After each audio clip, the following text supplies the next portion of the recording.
Hey everyone, I'm changing out my Serpentine belt for my 2017 Hyundai Tucson at 111,000 miles. I have not been able to find a video for this exact model. I am referencing a video of a gentleman working on a Hyundai Velociter. Here is the diagram. Alternator is going to be in the top right, followed by the idler pulley. I will make sure in the description to link a photo, an updated diagram to label all of these other parts, which I don't know off the top of my head. I'm going to replace the idler pulley as well as the belt. And I do know that this is the alternator, and it's hard to tell, but all the way in the back is the idler pulley. You can see the bottom of it right. First thing I'm going to do is loosen the 12 millimeter bolt right here, followed by the 14 millimeter bolt right there. Now I'm loosening the 14 millimeter bolt, just making sure it gets loose. We're not taking off the alternator. All right, so I've already loosened up the alternator quite a bit. I still need to use a lot more.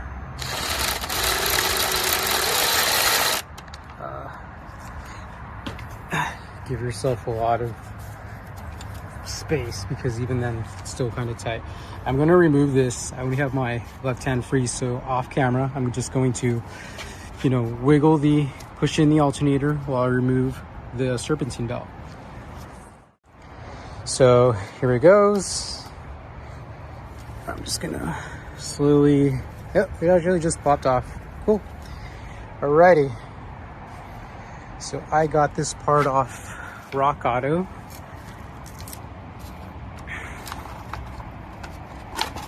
It looks like it's got the same amount of ribs.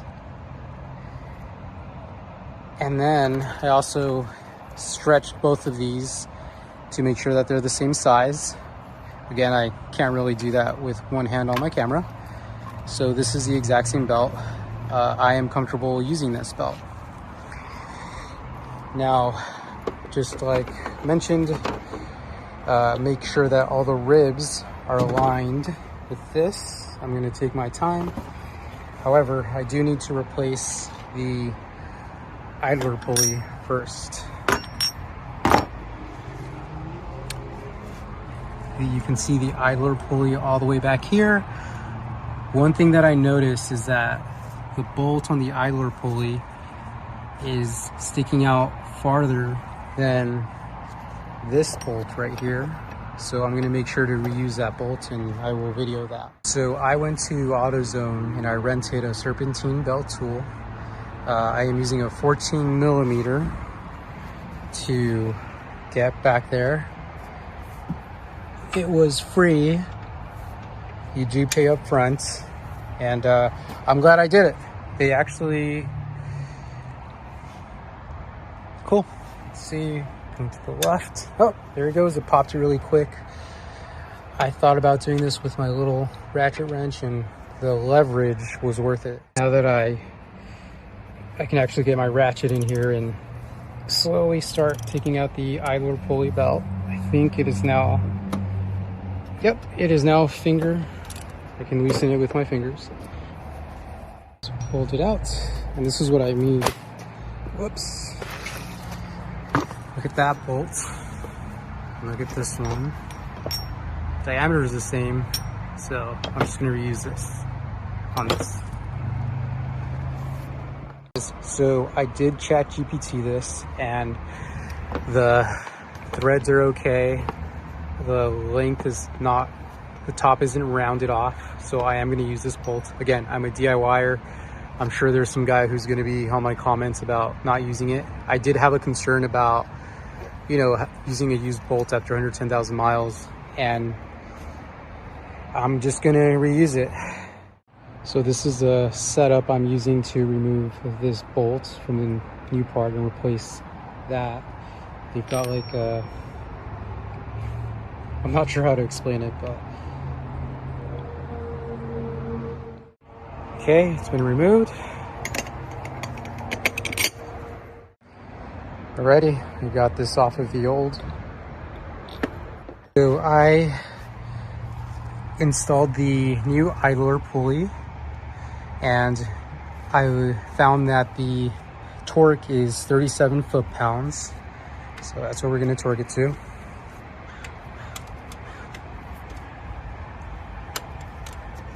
So torquing it to 37 foot-pounds was just taking forever doing these little tiny pushes.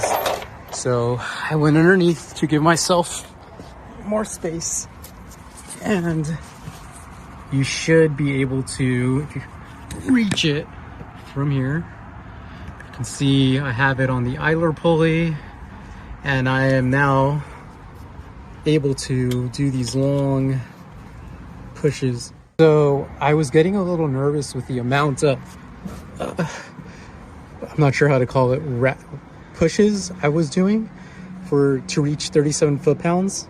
I was wondering if maybe the head was off, or long story short is it's quite a bit. I have literally had to do maybe 15 of these,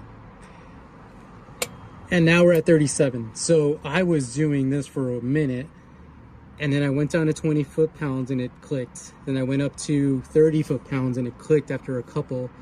And about 15 to 20 of these later, with a lot of room, it clicked. There you go, 37 foot-pounds, 38 foot-pounds. You know, mine goes by 2 foot-pound increments. So this is one of those DIY things where if you do it from up here, it'll probably take you all day. Definitely go underneath the car. Okay, so the idler is on. Next thing up, throw this guy away, old belt. Now I'm going to install the new belt. And again, just make sure all the ribs, this feels right here, the ribs are connecting, and making sure you set it up to that diagram. Okay, so I actually, once again, started off here, and then I went underneath the car. You have a really, really good viewpoint under here. And I just, using that diagram again, under here, here, and you can see how it's just above the lip because I paused. I wanted to get this on video, and I'm pushing this in again. And so there you go, it clicked. So you should be here. This looks aligned. It's really easy to tell it's aligned. I'm gonna tighten it so it's around this guy. It's right on the center, and it looks good to me. Check on here. Okay, I double checked that. Coming up here again, this looks good, and we are once again going above the alternator, around, and okay, that checks out. I am now going to tighten the alternator. I'm just going to get it back to the Sharpie mark that I did right here, so hopefully that helps. Using a 12mm bolt.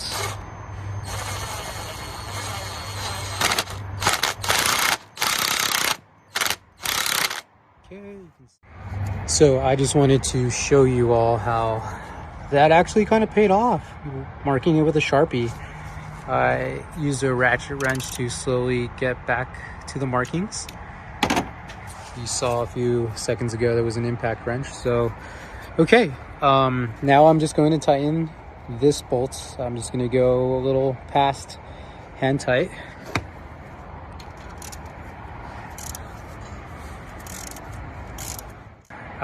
Went back to that Veloster video, and the mechanic was doing a hand tight on this. I did use ChatGPT, which I would caution, but it did give me a 24 foot-pound range, which is a little over hand tight, which kind of lines up with what the mechanic was saying. So that is what I will be doing. Okay, 24 foot-pounds. Okay, double click. All right. One last thing, in that Veloster video, the gentleman was twisting this and he said you don't want it to twist more than like 90 degrees. This is pretty firm. I do realize that marking these in with a belt that might have been slowly stretching may mean that this might not be tight enough, but I think it should be okay. I'm gonna turn on the car now. So it's not exploding. I'm gonna let it run for a minute and then I'm gonna turn off the car, check the tightness of it, and when I drive it around, one of the things that I will be looking for is to make sure that the engine temperature doesn't increase, because that would mean that all of this is working properly. My car has been running for about 5 minutes. I'm going to turn off the engine and then I'm gonna test if the pulley is tight. So the engine is off and I am testing the tautness of the serpentine belt and it feels pretty good to me. I feel pretty comfortable with that. I drove my car about 15 miles, a lot of starts and stops since I made. The Hyundai dealer quoted me $351 for the replacement of the serpentine belt. That did not include the idler pulley. So by just buying these parts on Rock Auto, the serpentine belt was $30.79. The idler pulley was $18.14.